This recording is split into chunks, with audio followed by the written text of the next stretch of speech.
So good morning everyone, my name is Lalit Soni and you are watching Drishti IAS. In this live session, we will be discussing the newspaper Indian Express. We will try to cover the article from your weekend as well.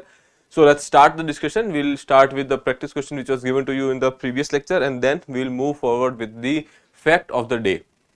After discussing that, we will be talking about the constitution of our country, and we will be looking at the part 5 wherein we will be talking about the parliament. Today we will be talking about certain privileges, etc. Okay. Then moving further, we will be talking about some articles. These are some of the articles which I have taken for our discussion. There are many more inside it. When we are talking about India's plastic pollution, so there is this explained article which was there. So we have taken that. We will be discussing India's plastic, what is the position, what are the numbers basically when we are talking about India, when we are talking about the world, and then we will come up with an assessment of this particular study. Okay.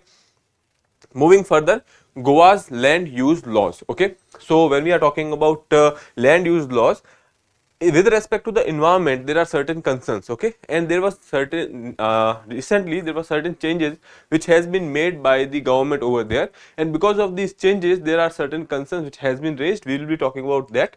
Then moving further, slowdown in deposit growth. Okay, when we talk about our banking system, okay, so bank has certain works. One of them is taking deposits, and second is to give credits. Okay, these are the basic, if we look superficially or over the surface, we will be seeing that these are certain works which banks does.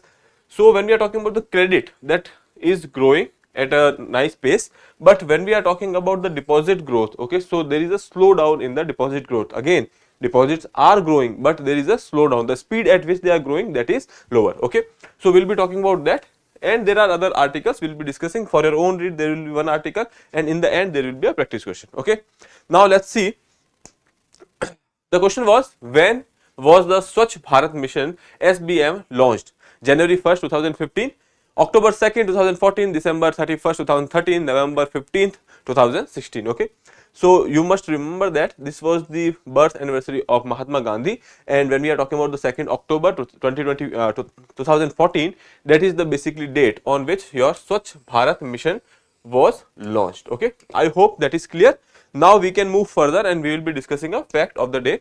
Now this is something you can remember, this is something you can mention somewhere. Okay, recently Indian naval ship Tabor, okay, conducted a maritime partnership exercise MPX in the Spanish Navy ship, okay, with the Spanish Navy ship Atalaya in Mediterranean Sea. Okay, now the thing is, two facts are given over here. One is this, you can say Indian naval ship that is named Tabor, and then second is this has performed a maritime partnership exercise in Mediterranean Sea. Okay, so they can ask you about the location where they have actually performed this particular exercise.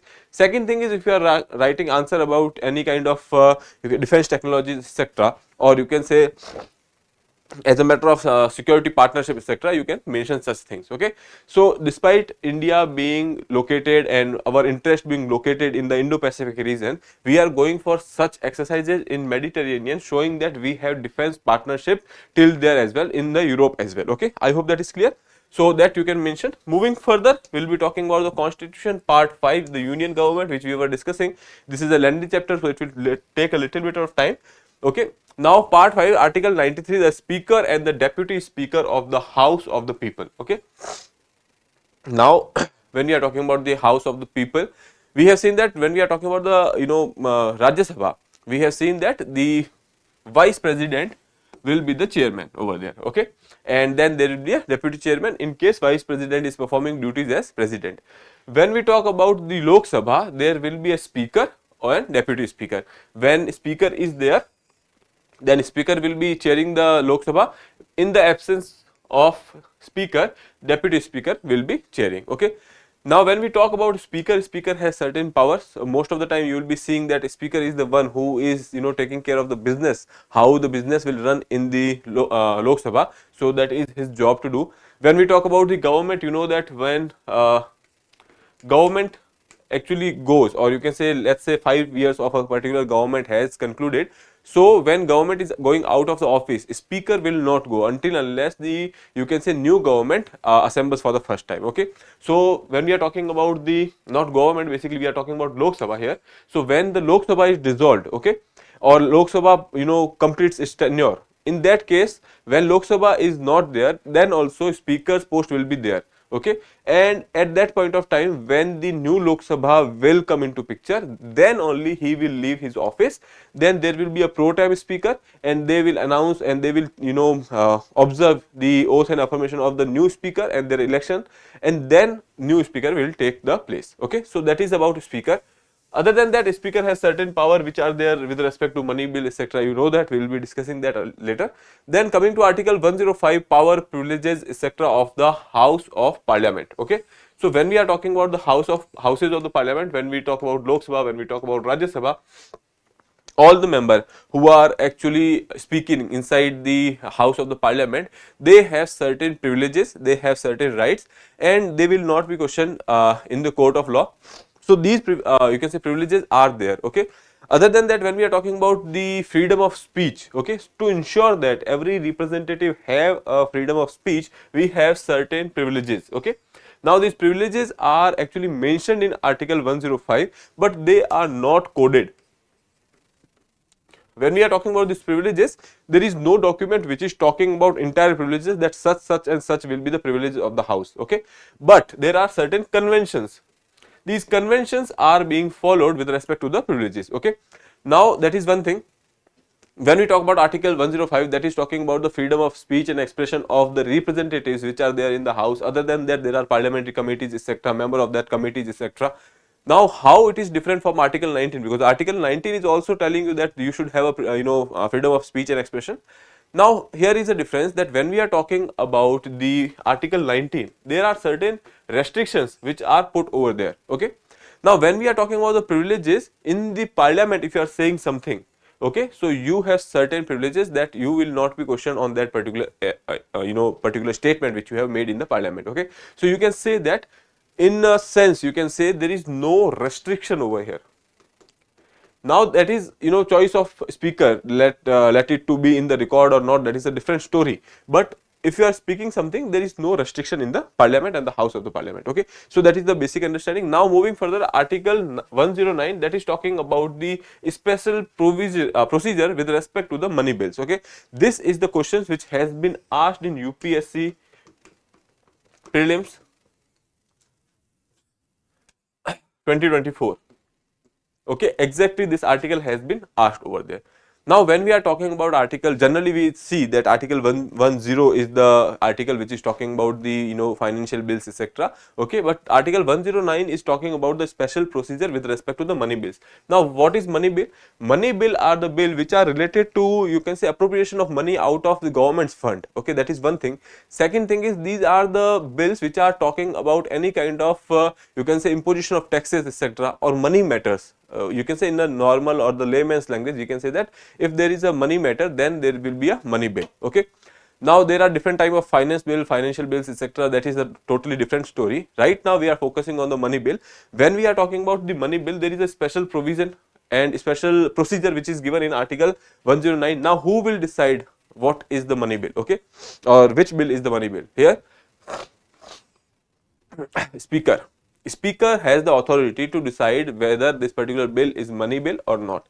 Now talking about procedure, so money bill is a government bill, okay, and it is will not be entered you can say introduced by a private member. It will always be introduced by a, you can say, government's member. That is one thing. Second thing is, when we are talking about money bill, so that will be introduced in Lok Sabha only. Okay, it will always be introduced in Lok Sabha and not in Rajya Sabha, because Rajya Sabha has limited power. Rajya Sabha has limited power with respect to the money bill. Okay, so Rajya Sabha, once Lok Sabha introduce the bill, there is a voting and they pass the bill, and then that bill will go into Rajya Sabha. Now Rajya Sabha has to reply within 14 days. Okay, if they don't reply, that means that they the bill has been passed. Second thing is, if they reply with or without amendments. Okay, now it is upon Lok Sabha to decide whether they want to put these amendments or not. That is not binding in nature. So Rajya Sabha again has very limited power with respect to that. Okay, now if Rajya Sabha rejects that we actually do not agree with it, then also they cannot do anything. Lok Sabha will deem it to be that the particular bill has been passed. Okay, so in case of money bill, Rajya Sabha does not have much to say. Then what will happen after this bill has been passed? It will go for the presidential assent. Okay. Now when we talk about presidential assent, so it will go for the president assent, and president has to give the assent in the first instance, because when we have seen generally in the cases of the ordinary bill, in the cases of ordinary bills, what will happen, that it will be sent to the president for the assent. President has different, you can say, powers here. He can give the assent or he can send it for the reconsideration. Okay. He can send it for the reconsideration, and now if the council of minister or you can say the Lok Sabha is sending it back to the president, in that case he has to give the assent. Okay. Now the thing is, in the case of money bill, this particular option is not available, because in the money bill these matter are of urgency, and that is why this particular reconsideration option is not there. Okay. So president has to give the assent. Okay. I hope that is clear. Then recently when we are talking about this Aadhaar bill, etc., so this Aadhaar bill was also given a tag of money bill. Okay. So that is there. Other than that, when we talk about budget, okay, so these are also examples of the money bill. Okay. Now moving further, sorry, not budget, budget is a finance bill. When we are talking about a bill which is tagged by a speaker saying that you can say this is a money bill, that will be a money bill. Okay. Now that bill has something or nothing to do with the, you can say, particular provisions, or because it is not written somewhere that this is the absolute thing which is decided that this will be money bill or not. This is the discretion of the speaker only. There are certain directives which are given in the, you can say, constitution, which are talking about like there are certain kind of finance bill and you know, financial bills. That is a different story. But when we are talking about money bill, that is a discretion of your speaker to you know, make sure that which is money bill or which is not. Now moving further and looking at the first article of the day, that is talking about India generates highest plastic pollution in the world. What a new study, that is what a study is saying. Now when we are talking about this data, you will be seeing this in this article. There is a lot of data which is given. Now this much data is you know, not possible for you to, you know, remember, and neither it is expected for you to remember. Okay. So that is why what I have done is that I have divided, or you can say broke this particular article in particular, you can say, pointers here. So we will focus on that only. Okay. Now look at this. India's plastic pollution. India contributes 9.3 million tons of the plastic pollution annually, making it highest in the world. Now this is the data you would want to remember. Okay. And if not 9.3 million, okay, so you can directly say more than 9 million tons. Okay. So that is one thing, and highest in the world. Second, coming to breakdown, if we talk about, here you will be seeing out of this 9.3 million, only 5.8 million tons are burned. Okay. And 3.8 million tons end up being environmental debris. Okay. Environmental debris means that is something which is still there in the environment, okay, and causing harm in the environment. Okay. So out of 9.3 million, we only are able to burn, that is 5.8 million tons. Moving further, if we talk about the global plastic waste, so here you will be seeing nearly 251 million tons of the plastic waste is produced each year. 251 million ton. Okay, out of which we are actually, you know, mostly we are nearly 200 million we are able to dispose of. Only 52.1 million ton that is there as a environmental debris, which is actually, you know, you can say unmanaged, meaning they are either becoming debris or are burned in the uncontrolled conditions. Okay. Now if we are talking about burning in the uncontrolled condition, that means that they will release certain you can say pollutants which will ultimately harm the environment. Okay. So that is unmanaged, you can say. Okay, fine. Now moving further here, health and environmental impact. So obviously plastic has impact, and there is no doubt about it. We have seen you know, various studies which are saying that plastic in any form is having some kind of impact on your, you can say, health. There are certain kind of cancers which are also being caused by the plastic. Other than that, also when we are talking about the, you know, flora and fauna, okay, or you can say marine life, etc., plastic is causing problems for them as well. Plastics, when we are talking about, there are you know, if it is kept for a very long time, there are you know, microplastics or the micro you can say particles which are there, which are actually accommodating inside our body, causing various kind of diseases. Okay, so that is the basic understanding. Now let's talk about it. Unmanaged plastic waste leads to pollution in various ecosystem and poses health risk including respiratory issues, cardiovascular diseases, and you can say cancer as well. Now here you can see respiratory issues, cardiovascular and the cancer. These are certain kind of you can say impacts which are there on your health. Now talking about the regional disparities. Now if we have seen that globally there is nearly 250, more than 250 million tons plastic which has been generated per year. Here if we talk about global south and global north, okay, the developing countries and the developed countries. So let's see, countries in the southern Asia, Sub-Saharan Africa and Southeast Asia are major contributors to the plastic pollution. Now why is that? Because these are the countries which are actually going for the development. They are yet to reach the stage of development. So now they are actually going for the plastic waste, etc. Now talking about the global north, high income countries generate more plastic waste per capita but have better waste management systems, resulting in lower pollution level. Since they have achieved the development, there are various when we are talking about the waste management systems which are available over there, and because of which you can say that they are able to you can say manage it properly, and that is why ultimately, or you can say if the net impact, if we talk about the plastic pollution, that is lesser in the global north but more in the global south because of the developmental disparity. Okay, so that is there. Now moving further, here we will be seeing waste management issues. Now in the global south we have seen that there is open burning of the plastic because we don't have that advanced technologies to manage the waste. Okay, when we are talking about the global north, uncontrolled debris is more significant issue due to the better waste management system.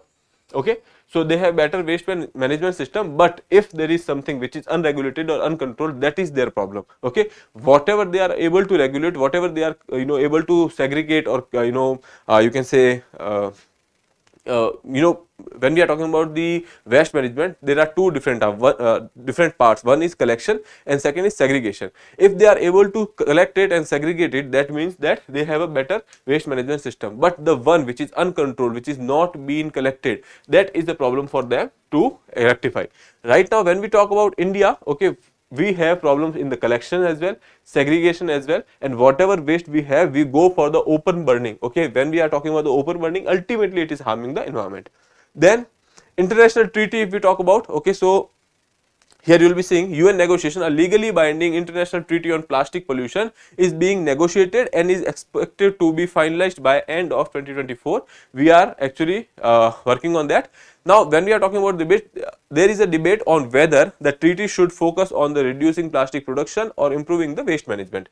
Now here when we have seen this particular study, we have seen that they are focusing on the waste management. Okay, most of the you can say article is talking about the waste management here, but they are not talking about regulating the plastic production. Okay, so when we are talking about this particular treaty, international treaty which they are negotiating, so what is the debate? Debate is that whether we should stop the production or whether we should go for the better waste management systems. Okay, so that is the debate which is there. Now criticism of the study, whatever article is talking about, some argues that the study might reinforce the view that the plastic pollution is only a waste management issue. Okay, which is not there. When we are talking about the plastic pollution, that is not just a waste management issue. If we are going for the production at such level which we are not able to dispose of, then ultimately it will result into pollution. So that is not just waste management issue, potentially overlooking the need to address plastic production and the consumption as well. We have to make sure that we go for the lesser production. We have to make sure that we do not go for the much consumption of the plastic, because ultimately it is harming you. Okay, waste management comes at a stage where you have already used the plastic and you have discarded it. Then comes the waste management. What if when you are using a plastic for, let's say, carrying 2 cups of chai from the tapri, you take this plastic or you can say polythene under which you will be using this particular tea, but by the time you will be reaching your home, what kind of nanoparticles or you can say that microplastics that might have introduced themselves into the tea and you are consuming them. So ultimately it is harming you already at that stage when you are actually using it. So that can also be a problem. So that is not just a problem of waste management issue. Okay. Then industry's response with respect to this particular study. What is the response of the industry? So industry is saying that plastic industry group have supported the study, viewing it as a call for better waste management practices.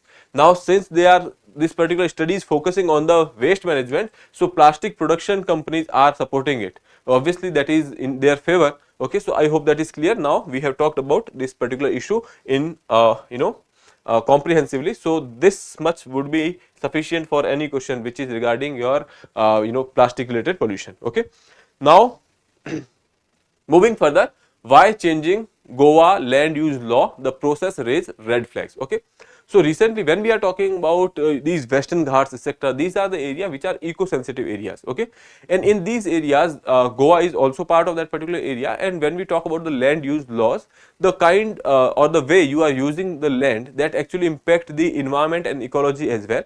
Considering that recently there was one change which has been made, and ultimately because of which the particular step has been criticized. So we will be talking about that. This article was lengthy article, a little bit bigger over here, so it could not fit. So I have taken just a screenshot to tell you that this is the article which is there on the page number 9 of today's newspaper. Okay, now what is the current law which is there? So previously certain zones are protected from the development. For example, paddy fields, hill slopes had restrictions to preserve agriculture land and natural landscapes. Okay, so here they are saying that there are certain zones which are protected from development. Okay, so developmental activities were not allowed in these particular areas, such as paddy fields and hill slopes had restrictions to preserve agriculture and natural landscape. Okay, why this was there? To preserve the ecology over here, preserve the agriculture over there and the natural landscape. That was there earlier. Now they have made an amendment over here. What is the amendment? Amendment is section 17 clause 2 allows land classified as the green zones area designed for the preservation to be reclassified as settlements, which opens the door for various construction activities and such as residential complexes and the commercial buildings. Now these areas which were earlier protected as the green zones, okay, and now these zones are, you can say, rephrased or reclassified as, you can say, settlements. And when these are reclassified as settlement, that means that human can settle over there. That means that there will be, you can say, construction activities for their settlement, for their residential complexes. There will be other developmental activities to support that particular area that will happen. Ultimately, when these construction, you can say, activities are happening, that means that they will harm the environment over there. Okay, so that is one thing. Now talking about the, you can say, various processes, when we are talking about this change, so how this change will happen. So obviously when there is one particular area, if we say, so you have to submit a written application with respect to that particular area, that this area was in green zone and now we want it to classified as settlements. Okay, so here you will be saying submit a written request with a document and fees to the chief town planner. Okay, chief town planner, you have to submit the written request and then he will review the proposal, consult with the relevant agencies and conduct a site inspection. Okay, expert committee will be there, proposal will be reviewed by a 9-member expert committee, and then once this particular committee is actually you can say in the favor of that particular proposal, then final decision will be taken by the secretary of the TCP department and TCP minister. Changes will be notified in the official gazettes. Okay, so this is the procedure which will be followed, which is not important for us. Just to tell you that there is one particular thing, that is this chief town planner. We will be talking about that, why I am mentioning that, why this particular, you can say, procedure was important for us right now. Okay, so what are the environmental concerns?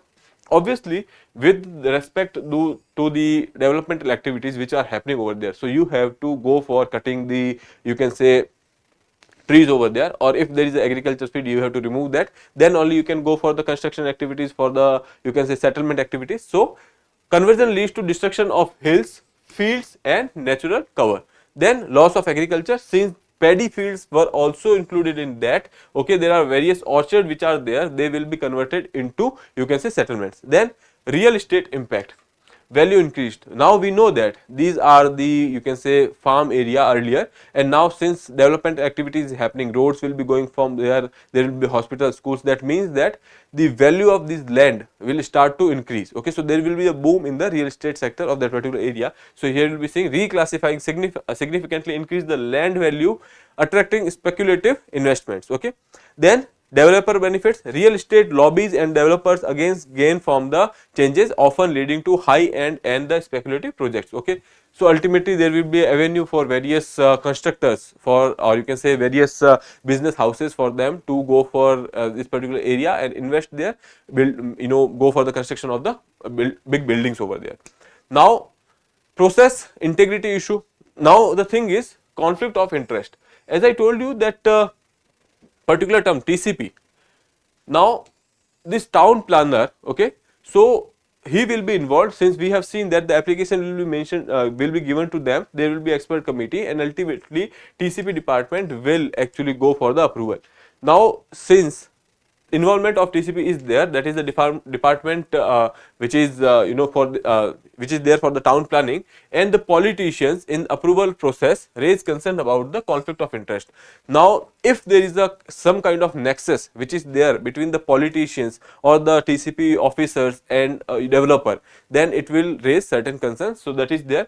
Other than that, most of the time you will be seeing that there are big projects which are somehow associated with the, you can say, some relatives of the politicians, etc. So that is a concern which can raise over there. Second is public participation. Critics argue that the changes are being made without the adequate public consultation and feedback. So that is one of the concern, that will there are chances that there might be some kind of retaliation. Okay. Now criticism, if we talk about unbalanced development, obviously here you are focusing on the development, or you are focusing on the growth, but you are not focusing on the environment. That is again saying that this is not a sustainable manner of development. Okay, so that is one thing. Second is legal and ethical concerns about the legitimacy of the corrections and the potential for illegal construction being retroactively justified. So basically here again they are talking about in this particular area. Okay, if there is some kind of illegal construction activity which will start, or other than that also, if we look at this particular issue, green zones are converting into settlements, that is not a good sign. Okay, so that is about this particular article which was there with respect to the Goa's new land you can say amendments which were there in the land laws. Okay, so I hope that is clear. Now why this article was discussed? Because this is something which is having impact on the ecology and environment. You can use it as a case study in your mains answer writings. Okay, so you don't have to write everything about all this. This just thing is you have to mention that in Goa there was this amendment which was made in the land use laws, which is talking about reclassifying the green cover as a settlement area. Okay, this will create certain concerns. This will also have conflict of interest. All these things you can mention. Okay. Now moving further, process is time taking, but project Cheetah is a success, says the union minister. You know that there are various cheetahs, nearly 20 cheetahs which has been, you can say, bought over from African continent to India, and they were kept in a particular space, that is Kuno National Park, you must have heard, that is in Madhya Pradesh, and they were kept over there. And recently you will be seeing that earlier they were 20 and now they are 26. Okay, so there are new births and there were deaths as well. Okay, recently this particular article was there because recently there was one cheetah named Pawan. He died, okay, in you can say speculative circumstances, because we don't know what is the real reason of the death. Okay, but it was seen that he was found dead due to drowning. Okay, so that is there, because of which there are certain concerns, and the question has been raised whether this area is basically suitable for tigers or cheetahs or not. Now that particular cheetah Pawan, that was outside the Kuno's premises, okay, and he died over there. But again, we are going for the more such projects wherein we will be importing cheetahs from you can say South African continent, and then we will be introducing them in India. and in the phased manner we have further plans as well. So whether this is right or wrong, and that is why this particular debate was in public domain, and our minister has said that it will take time, but project Cheetah is a success. Okay, why it is a success? Because earlier, as I told you, that earlier we had 20 cheetahs which we have bought from Africa, and now we have 26. Okay, there were few deaths as well, but again there is an increase in the, you can say, number. Okay, so I guess this is 25. Sorry, this is 25. Okay, I hope that is clear. So because of which Kuno is in news, so this is important for us. So let's see the location of Kuno over here. So when we are talking about Madhya Pradesh, here in the north we have this Kuno Palpur Wildlife Sanctuary. In the vicinity of this particular area only we have the Kuno National Park as well. Okay, so that is Kuno National Parks area. Okay, other than that, recently there was this talks that they are going for the, you can say, more and more cheetahs to be bought from Africa. So we need a second place for them. So we have actually decided Gandhi Sagar Wildlife Sanctuary as the second home for these cheetahs. Okay, that is also in Madhya Pradesh. So please remember that as well, because that has been discussed in that particular regard. So I have mentioned it. Okay, moving further, as bank faces slowdown in the deposit growth, what they are doing to reverse the trend. Okay, now if we are talking about this particular article, there is certain data etc which has been given. Other than that, they are talking about simple one thing, that when we are talking about banks has various functions. Two among them is, one is to take deposit. They take deposits and they pay you interest, okay, on that. Second thing is they give credits, okay, or loans, you can say. So in this particular era, or in this particular area, they are doing quite well. Credits are increasing, okay, and these credits are given after the assessment. So there was earlier, there used to be a problem of non-performing assets, NPAs, etc. So that has, the issue is still there, because that will not go away, but the thing is that issue has reduced, okay, after the insolvency, bankruptcy code, etc. So that issue is been taken care of. Credits are increasing, and that is a good thing, that when credits are increasing, that means that is somehow helping in the investments, or you can say somehow they are actually catering to the demands of the consumers. Okay, so that is a different story. But when we are talking about the deposits, recently it has been seen that there is a slowdown in the growth of the deposits. Deposits are growing, but there is a rate at which they are growing that is decreasing. Okay, so let's see over here. The banking sector has been struggling with the overall, or you can say, slower growth of the deposits compared to the credits over the past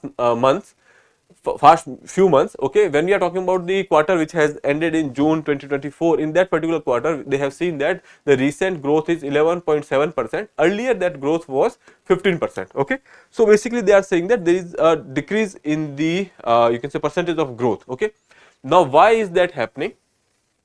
Now if we look at the deposits, they are paying you certain kind of interest. We will consider them as return. We will say that what the kind of return banks are giving to the consumer, that is very less when it is compared to the money market. Okay, when we talk about the let's say your stocks, when we talk about the mutual funds, the returns are higher. Okay, specifically if we talk about the mutual funds, okay, in the mutual funds people are getting returns like 20%, 30%, 40%. that is the kind of interest they are getting. And when we are talking about these deposits, they are paying somewhere around 5 to 7% interest. So that is why most of the people who are having some kind of savings, they are going for the investment in the mutual funds, and because of which this you can say deposit growth is basically having a slowdown. Now what the banking sector is doing in this regard? So what they are doing is they are going for the special deposit schemes. Okay, so SBI has gone for the, you can say, there was this scheme that is Amrit Drishti. Okay, so that is one thing which has been done by SBI. Then there is this another bank which they are going for the monsoon dhamaka, etc. So they are basically coming up with the offers for their consumers or the customers, so that they can go and, you can say, deposit in the bank. But again, one thing what is to be noted over here is that the mutual funds are performing good, and that is why better than deposit, people are investing in the mutual funds, and because of which we are seeing that there is a decrease in the growth of the deposits. Okay, I hope that is clear. The issue, you can say, whatever outcome you need to have from this particular article is that when we are talking about the trends, we can say that the deposits are decreasing and the investment in the mutual funds and the money market, that is increasing. Okay, I hope that is clear.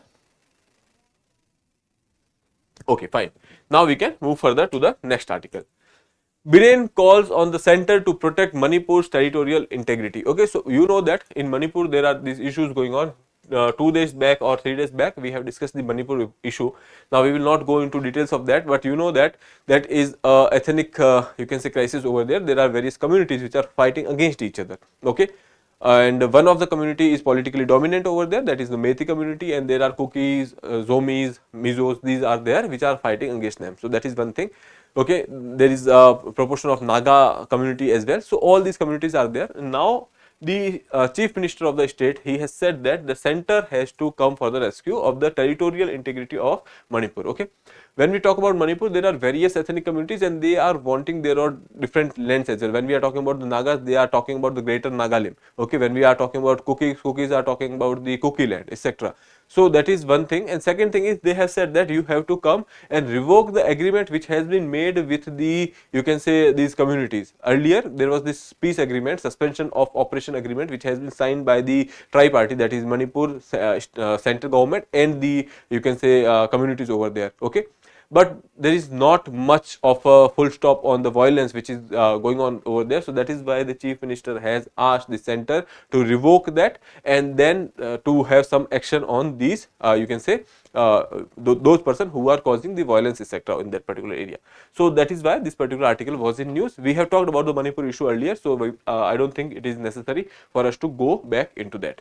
Now next is talking about a thaw in chill, Delhi Malay holds defense talks. You know that when we are talking about the Maldives, etc.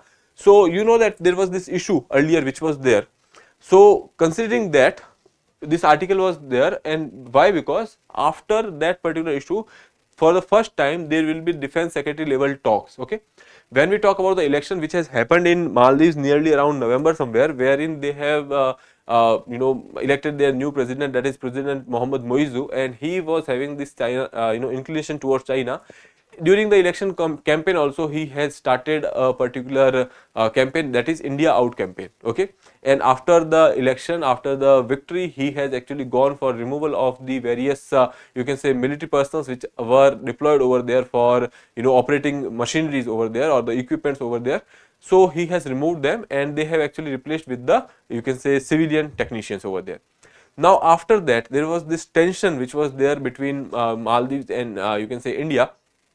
But now you can say after some time these particular talks will be there. So let's see, for the first time since India withdraw its uniformed military personnel from the Maldives earlier this year, New Delhi and the Malay has a defense dialogue here Friday at level of the top officials, where they discussed ongoing defense cooperation projects and the forthcoming bilateral military exercises. Okay, so that is what talks are a bid to renew the Delhi Malay defense cooperation after the strain in the ties following the Moizu's India Out campaign. Over the years, India has given equipment, trained personnel, and is working on the strategic projects in the island nation. Okay, we know that when we are talking about the Maldives is the island nation, so they are quite dependent on various countries. One of them is India, or they are highly dependent on India. Okay, other than that, India is the, you can say, first responder in this particular area. So that is why also this particular country is important for us. Now discussion topics when we are talking about this defense level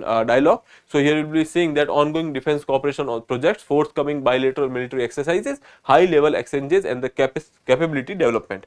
Now historical cooperation, if we talk about India and Maldives, India has provided various forms of defense assistance to Maldives, including Dornier aircraft, patrol vessels, a coastal radar system, a coast guard, that is Ekta Harbour project, which is also there, the Great Malay Connectivity project. These are the projects in which India has invested.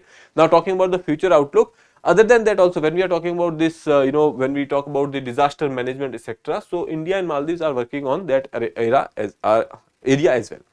Now future outlooks, the dialogue is aimed at renewing and strengthening defense cooperations and advancing shared interest, contributing to regional stability and prosperity in the Indian Ocean region. So that is the, you can say, way to conclude the you can say our article. Okay, so I hope that is clear. Now moving further to the next one, revival of SAARC spirit can solve many regional problems, says Yunus. Okay, so he is right now the Prime Minister of Bangladesh. Okay, so he has said that we have to revival the spirit of SAARC.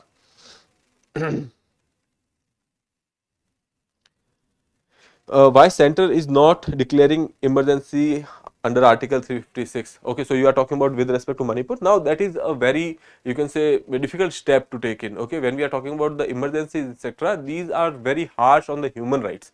So that is why it is not, this should never be the first resort. Okay, so coming to the, always when we are talking about the internal issues of the country, most of the time you have to make sure that the what are the reason behind these issues.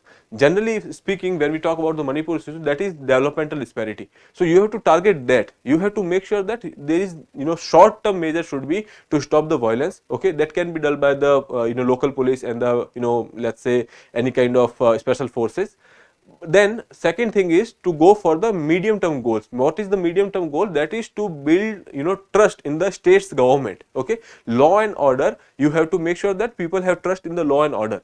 And the long term goal is to make sure that the gap between the development of these communities, that should be reduced. That should be the idea, that should be the way forward, not emergency. Okay, moving further, revival of the SAARC. So the Bangladesh president has said that we have to go for the spirit of SAARC.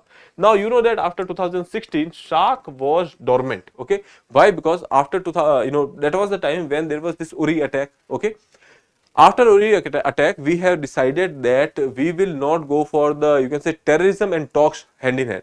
So we have made sure that Pakistan hears this, that talks and terrorism will not go hand in hand. So you have to decide on that. After that, there was no SAARC, you can say, talks or the summit which has happened. Now, when we are talking about that 2016 summit that was supposed to be happening in Islamabad at that point of time, India said that we will not be going. Other than that, there were few countries like Bangladesh, etc. They also said that they will be not attending that particular talk or that particular summit. And after that, SAARC was dormant. Now that SAARC has a lot of potential, okay, but there are certain other regional groupings like BIMSTEC, etc., which is also there. But again, when we are talking about the BIMSTEC, Pakistan is not there. Okay, so if we are talking about the regional stability, and the idea behind SAARC was to create a regional grouping which is working on the lines of the European Union. Okay, so there is a lot of potential, but that is not being utilized because of the issues between two countries, that is, one is India and second is Pakistan. Okay, because Pakistan every time goes for you know, these terrorist activities, etc. No doubt in recent times it has been seen that Pakistan is also been suffering from the issues of terrorism. Okay, because if you are creating a monster, it will bite you as well. So that is what the idea behind, you can say, this particular statement which has been made by the Prime Minister over here. There should be a revival of the spirit of SAARC. 8-member bloc can solve many regional problems. South Asian Association for Regional Cooperation, that is SAARC, was formed with a great cause. It now exists only on the paper and it is not functioning. Afghanistan, Bangladesh, Bhutan, India, Maldives, Nepal, Pakistan and Sri Lanka, these are the countries which are members of SAARC. Okay, Prime Minister Modi is likely to address the high level UNGA session, okay, UN General Assembly session on September 26. Okay, the SAARC summit has not taken place for a quite long time. If we come together, a lot of problem will be resolved. Nepal has been making efforts to reactivate the regional grouping, which has not been very effective since 2016. 2016 SAARC summit was to be held in Islamabad, but after the terrorist attack on the Indian army camp in Uri and Jammu and Kashmir on September 18 that year, India expressed its inability to participate in the summit due to the prevailing circumstances. The summit was called off after Bangladesh, Bhutan and Afghanistan also declined to participate in that particular summit. The European Union, which was formed along the similar lines as SAARC, has achieved a lot through mutual cooperation. SAARC has the potential as well. Okay, so this is the whole thing which I have read out for you, that has been made by the, you can say, Prime Minister Yunus. Okay. Now talking about SAARC, here you will be seeing the membership. When we talk about SAARC, it was actually built in somewhere around 1985 December 8. Okay, and it was built in Dhaka. When we talk about the headquarter, that is in Kathmandu, Nepal. Okay, that is there. Other than that, we have seen that there are 8 countries. Okay, so our countries are Afghanistan, Pakistan, India, Nepal, Bhutan, Bangladesh and Sri Lanka, Maldives. Okay, so these are the countries which are members of SAARC. Okay, so that is there. Moving further to the next article, that is talking about the Russian troops take Ukrainian town in advance on crucial, you can say, eastern city. When we are talking about this particular town, that is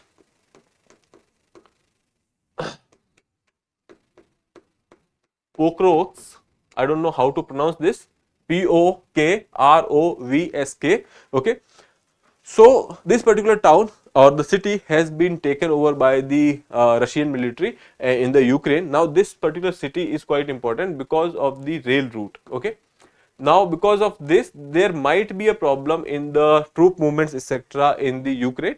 Okay, but they have taken this crucial strategic town of Ukraine that has been taken by the Russia. Okay, so that is the recent development in the Russia Ukraine issue. Okay, few days back, nearly around 7 to 8 August, I guess, there was this attack which has been done by you can say Ukrainian side on Russia, and they have taken the Koks region. Okay, this Koks region has been taken by the Ukraine. This region belongs to Russia, but that has been now under the control of Ukraine. Okay, I hope that is clear.